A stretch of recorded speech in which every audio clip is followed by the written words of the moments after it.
What's good, YouTube? It is your boy Big Cool coming to you from Colossal Sports TV, and I am back with another video. Driving, it's cold as hell, but here to talk about Shawn Porter likely taking on Yordenis Ugas March 9th in Las Vegas in his first WBC welterweight title defense. I'll post a link from 3kingsboxing.com down in the description box below so you all can check it out for yourself.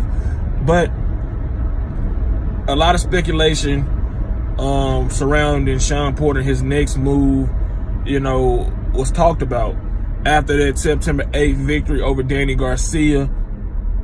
IBF welterweight champion Errol the Truth Spence hopped in the ring, confronted him, if you want to say that, and challenged him and told him, "I want you next."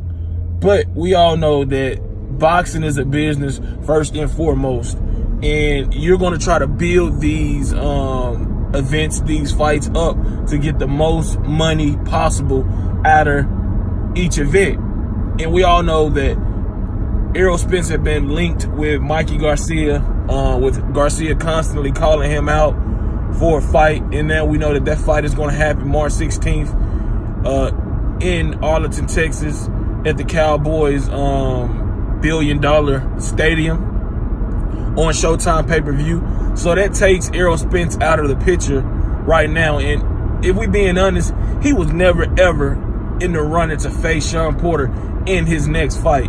Shawn Porter at least wants to say that he made a first, one title defense of his WBC title before potentially losing it to Errol Spence whenever these two guys meet up.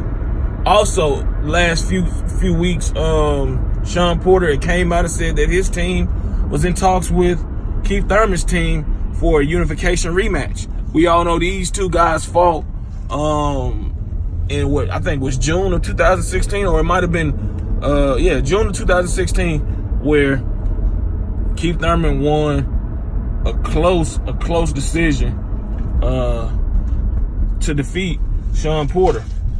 But with Porter now being the champion, Keith Thurman looks at that fight even more so now as a way to get his old WBC strap back. He's the champion in recess. He was forced to vacate due to him being out of the ring for over a year. And he's one of the mandatories.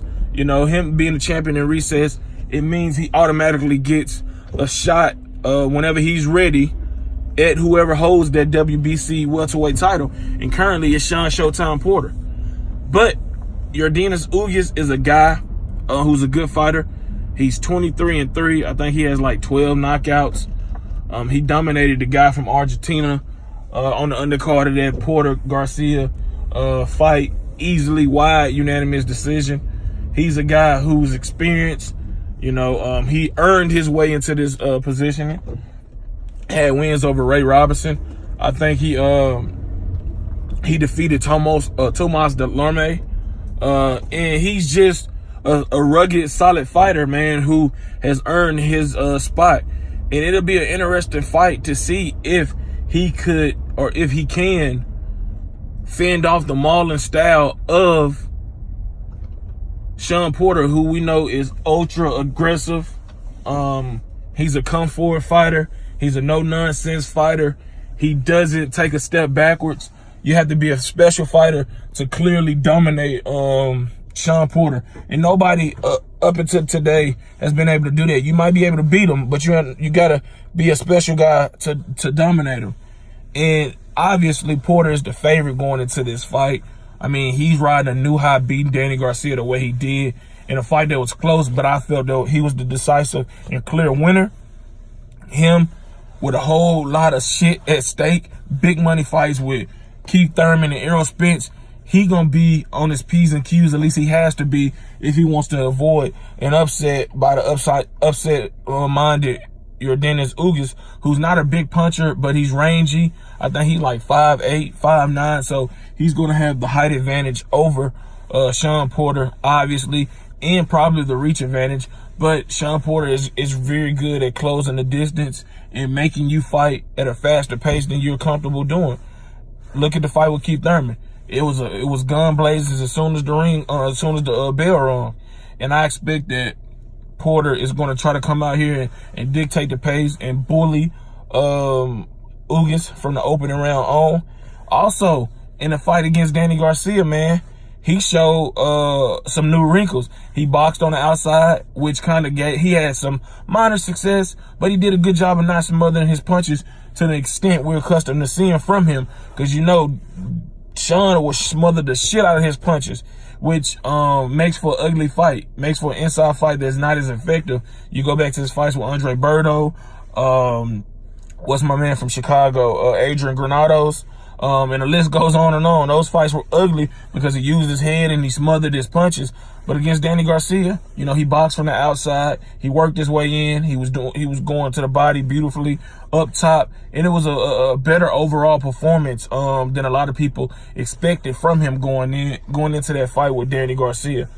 But I think this is a good fight, man. It's a way to settle, you know, a mandatory, get the less lucrative mandatory out of the way, and then go for Keith Thurman, assuming that he's back. Rumored that he'll be facing Josecito Lopez. I'll do a video on that later today, January 26th, I believe, in New York. So if that's true, that gives him, you know, some ring rust knocked off, and he can get back in the floor of things because he's been missed. He's one of the, you know, focal points of the welterweight division, and we need him back active and ready to go. But drop your comments in the comment section down below, giving me your thoughts on this fight. Do you give Ugas a chance? Are you putting Porter on upset alert? Hit the like button, hit the subscribe button, and the notification bell button to be notified every time I upload content. Shout out to the movement and everybody that is moving with us. Be sure to check out 3kingsboxing.com for your latest and great updated, unfiltered, unbiased boxing news and information reported the way it should be. Until next time, I am out. Peace.